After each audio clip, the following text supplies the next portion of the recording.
The sun dipped low over the dusty streets of Lagos, painting the city in streaks of gold and red. Detective Emeka Obinna had been on the trail of one man for months, the most wanted criminal in Nigeria, known only as Okoro the Ghost. Every violent haste, every daring escape, every whispered rumor led back to him. And for Emeka, it was personal. Okoro wasn't just a criminal, he was the embodiment of chaos, and the chaos had claimed Emeka's own peace of mind. Emeka lived and breathed this hunt. His apartment was a chaotic map of intelligence reports, photographs, and scribbled notes pinned haphazardly on the walls. He had sacrificed nights, meals, even his relationships, chasing a man who seemed to vanish like smoke whenever the authorities drew near. His colleagues whispered that he was obsessed, that he had crossed the line from professional duty to a personal vendetta, but Emeka didn't care. He couldn't. Then there was Ada. Emeka had met her 6 months ago at a small cafe tucked away in Surulere, where she worked as a barista. Ada was unlike anyone he had ever known, soft-spoken, intelligent, and radiant with a warmth that seemed to seep into the deepest crevices of his hardened heart. She laughed easily, teased him playfully, and somehow made him forget the darkness of his job, even if it were for a little while.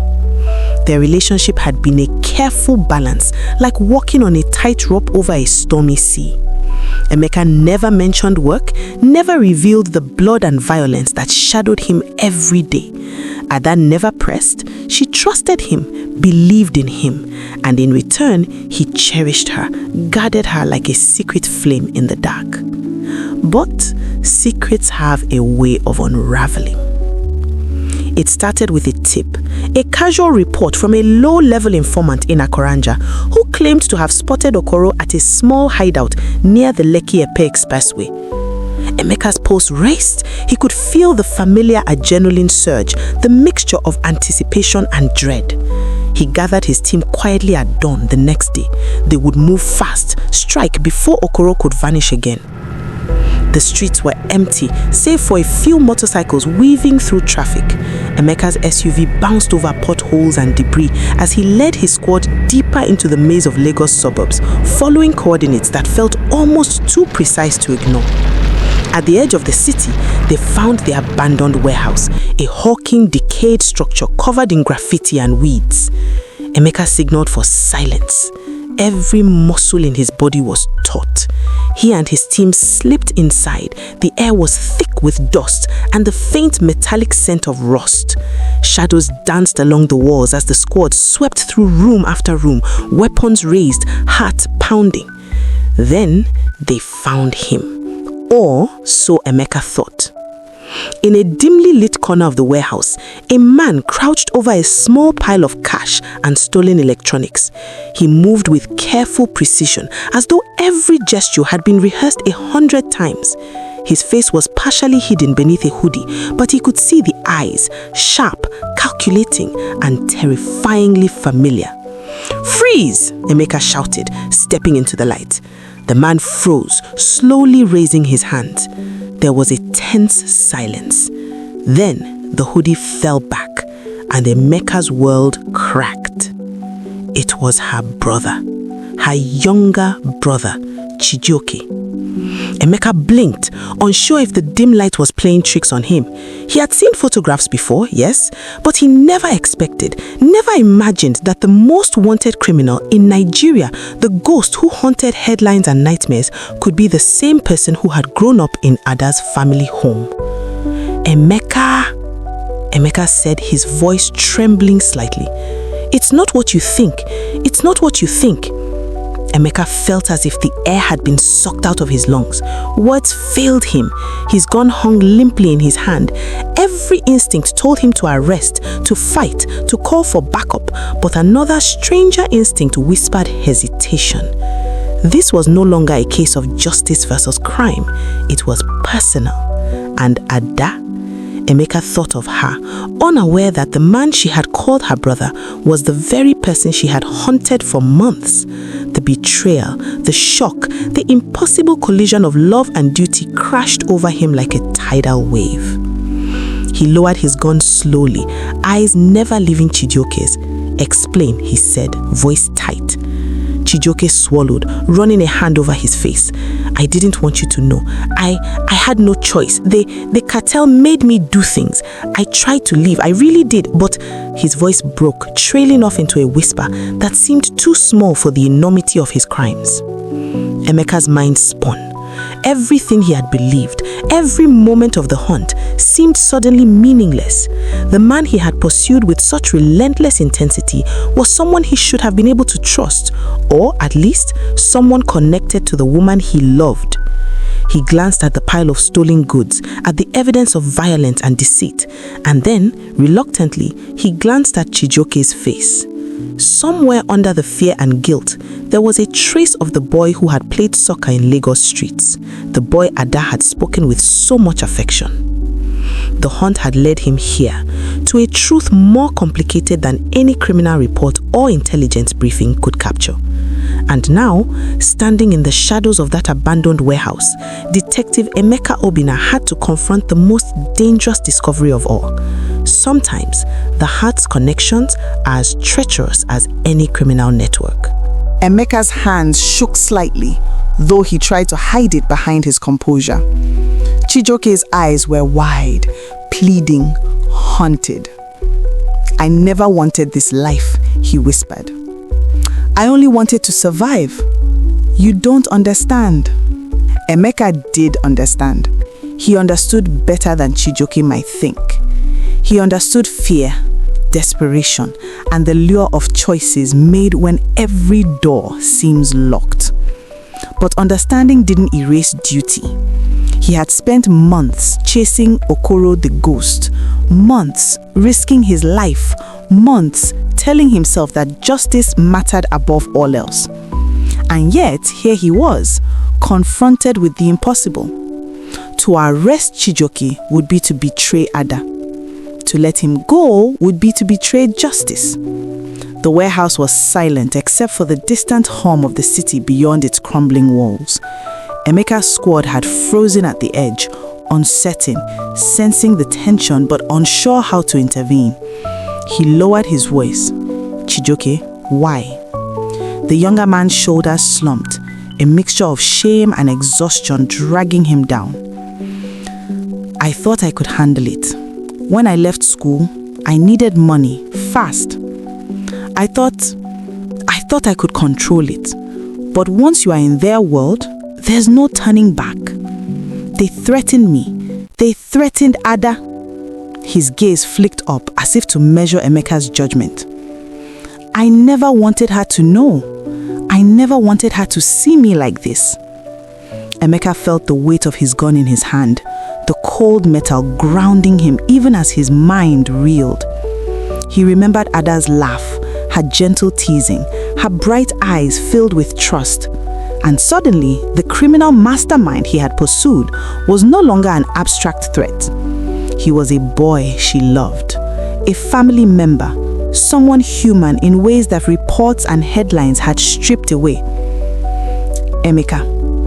Chijioke stepped closer, cautiously, almost as if testing whether his brother-in-law or maybe his sister's boyfriend would respond with violence. "I can fix this. I can get out. But I need your help. I can't do it alone.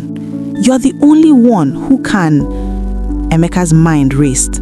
The squad behind him shifted nervously, fingers hovering over triggers, waiting for a command that didn't come. Emeka lowered the gun entirely, forcing himself to think, to breathe, to separate the man from the criminal persona.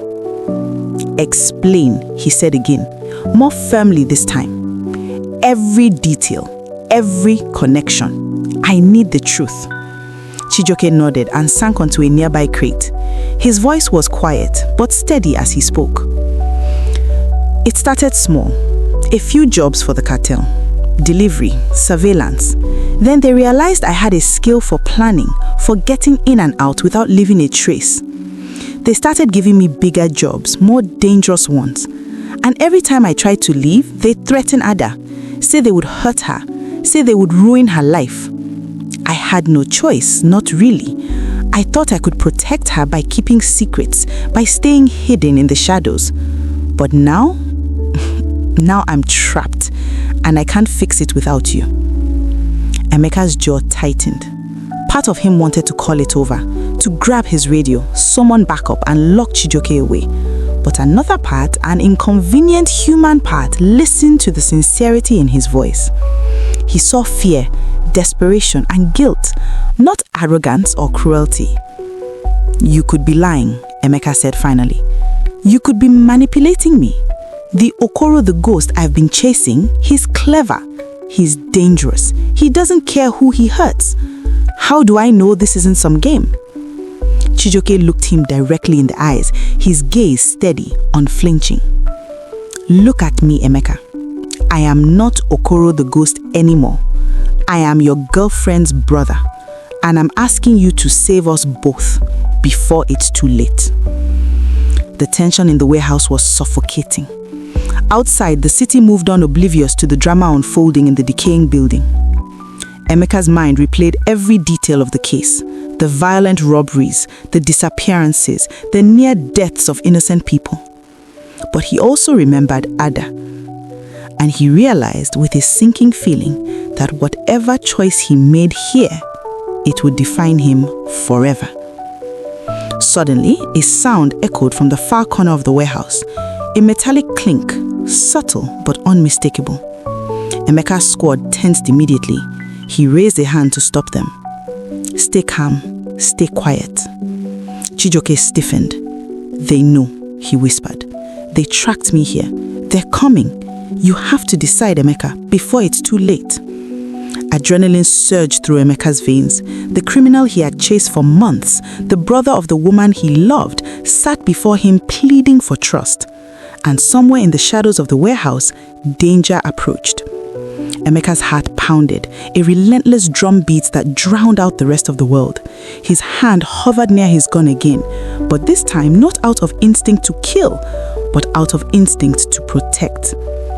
He looked at Chijioke and then at the squad. We handle this smart, he said, voice low and urgent. We get him alive, and then we figure out how to stop the rest. Chijioke nodded, relief flooding his features. Thank you. I knew you'd understand. But Emeka didn't respond. He knew understanding and action were two very different things. The second stretched, tense and heavy as the shadows deepened around them. Outside, the low rumble of engines grew louder. The trap was closing, and the detective had only one choice: trust a criminal to save the ones he loved, or risk losing everything. The rumble of engines grew into a deafening roar. Emeka's squad pressed against the walls, weapons at the ready, hearts pounding. Through a cracked window, he could see headlights cutting through the encroaching darkness, the unmistakable presence of armed men. The cartel had tracked Chijioke just as he had feared. Emeka motioned for silence, crouching low beside Chijioke. Listen carefully. They are not here to negotiate. They are here to retrieve their asset, and anyone who gets in their way dies. Chijioke swallowed hard. I can help, he whispered. I know the layout. I know their weak points. Just trust me. Emeka's gaze hardened. He had no choice.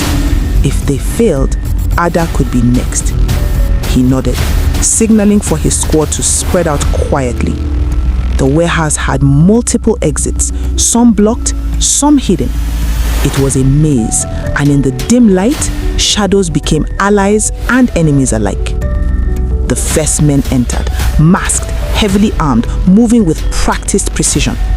They didn't see Emeka and his team until it was too late. Shouts erupted, gunfire tore through the silence, and the warehouse became a storm of chaos.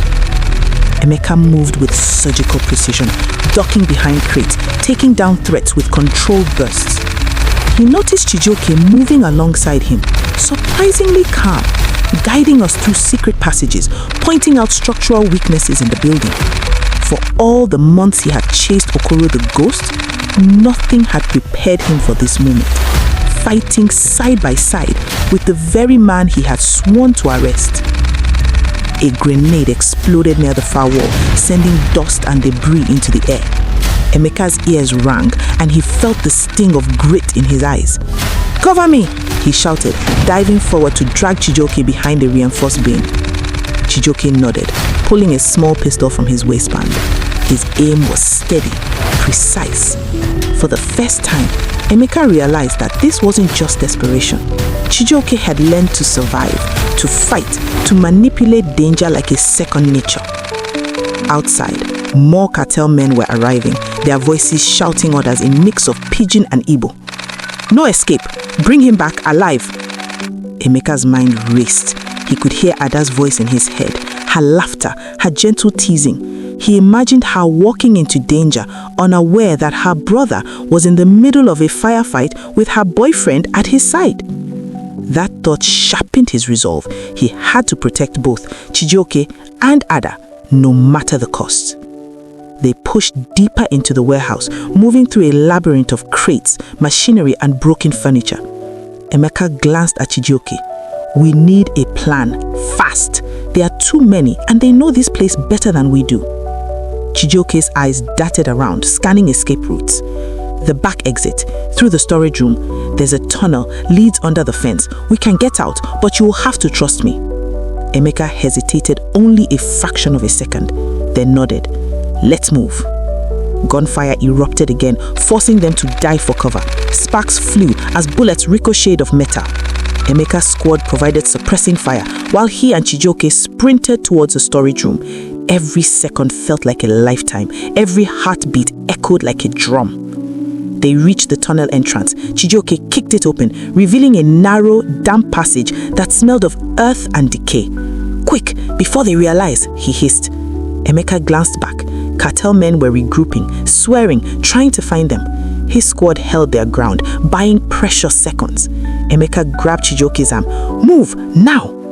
They plunged into the darkness of the tunnel. Water trickled beneath their feet. The walls were close, pressing in, but the tunnel stretched forward, offering the faintest glimmer of hope.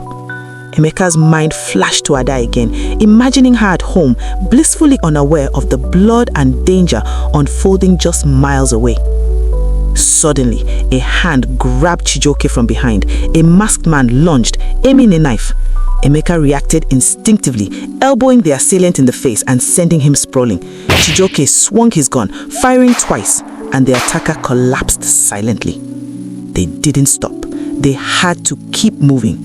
Adrenaline carried them forward, each step heavier than the last, until finally the faint light of the tunnel's exit appeared, a sliver of freedom in the dark chaos. Emeka pushed through first, hauling Chijioke after him. Outside, the night air hit them like a wave. The warehouse loomed behind them, alive with shouting and gunfire. But for the first time in months, Emeka felt a spark of victory. Chijioke collapsed against a wall, breathing hard, sweat and grime streaking his face. "We made it, for now," he gasped. Emeka looked at him, chest heaving, gun still ready, eyes scanning for more threats. "For now," he echoed. And beneath the tension, beneath the danger, he felt something else. A reluctant understanding, a recognition that the hunt had changed forever. Because the man he had chased, the criminal he had sworn to justice, was no longer just a target. He was someone human, someone he couldn't simply hand over. And the war they had just survived was only the beginning. The tunnel emptied into a narrow alley behind a row of abandoned shops, hidden from the busy streets of Lagos. Emeka and Chijioke crouched behind rusted metal shutters, the distant shout and gunfire echoing behind them. Emeka's squad regrouped quietly, scanning the area for any signs of pursuit. Chijioke's hands shook, exhaustion and fear mixing with relief.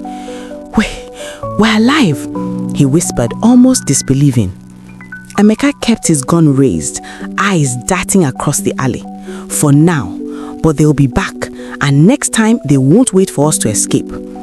Chijioke nodded grimly. I know. I can't run forever. I've made too many mistakes, and I've dragged Ada into this. I thought I could protect her by keeping her in the dark, but I see now that I've endangered her more than anyone. Emeka's chest tightened. The mention of Ada pierced through the adrenaline haze, bringing his focus sharply back to the personal stakes. Where is she? He asked, voice low, controlled. Is she safe? Chijioke flinched. Yes, for now. She's at home. She has no idea what's happening. I couldn't risk her being here. Not after tonight.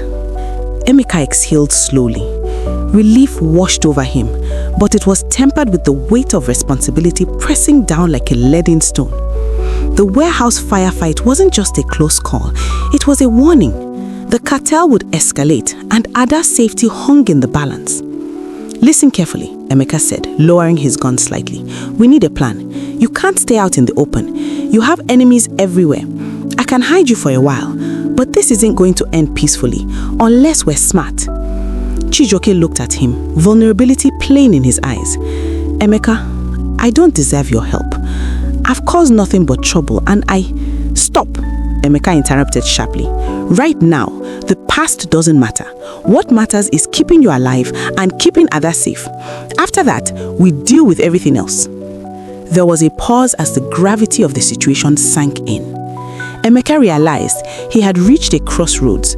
His duty as a detective and his feelings as a man in love collided violently.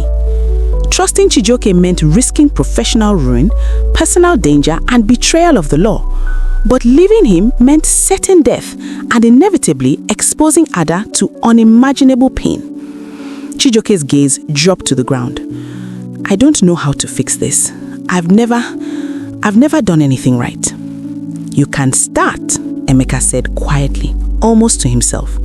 You can start by being honest, by helping us end this, and by making sure Ada doesn't suffer for your mistakes. The distant city noises felt impossibly far away. In the shadowed alley, Emeka realized the truth. This was no longer just a criminal case. It was a test of loyalty, love, and morality. Every choice from this point forward would ripple outward, shaping lives in ways he could not yet predict. Suddenly, the sound of a motorbike engine echoed nearby, and both men froze. Emeka scanned the rooftops and the street junctions. Shadows moved, fast, calculated, and lethal. The cartel was scouting, and it was only a matter of time before they found them again. We need to move, Emeka said, urgency creeping into his voice. There's a safe house not far from here. You'll stay there until we can figure out our next move. Can you trust me to get you there? Chijioke hesitated for a heartbeat, then nodded. I trust you. I have no choice, but I trust you. Emeka nodded, leading him carefully through the back streets, sticking to shadows, moving silently. Every corner felt like a trap, every sound a potential threat. But the most dangerous part of the journey wasn't the cartel. It was what awaited them when they reached safety. Because when Ada discovered the truth that her brother was the man Emeka had hunted relentlessly, her world would shatter, and there was no guarantee it could ever be put together. As they turned a corner, a faint smile flickered across Chijioke's face, quickly replaced by grim determination. I'll do whatever it takes to make this right. Emeka didn't answer immediately. Instead, he kept moving, aware that the line between hero and criminal, between love and duty, had never been thinner. Somewhere ahead, a fragile hope waited, a hope that they could survive the night, protect Ada, and maybe, just maybe, find a way to redeem everything lost. By the time Emeka and Chijioke reached the safe house, a modest, nondescript apartment tucked away in the quieter streets of Surulere, the night had deepened into a heavy, oppressive darkness. Emeka double-checked the locks, secured the windows, and finally allowed himself a moment to breathe.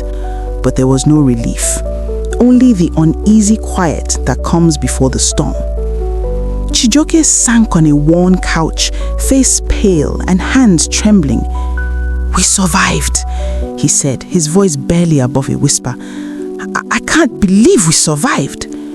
You survived, Emeka corrected, eyes scanning the perimeter. We survive only if we are careful from now on. They will come again, and next time they won't give us any warning. Chijioke nodded, but his gaze drifted toward Emeka. And Ada? His voice cracked.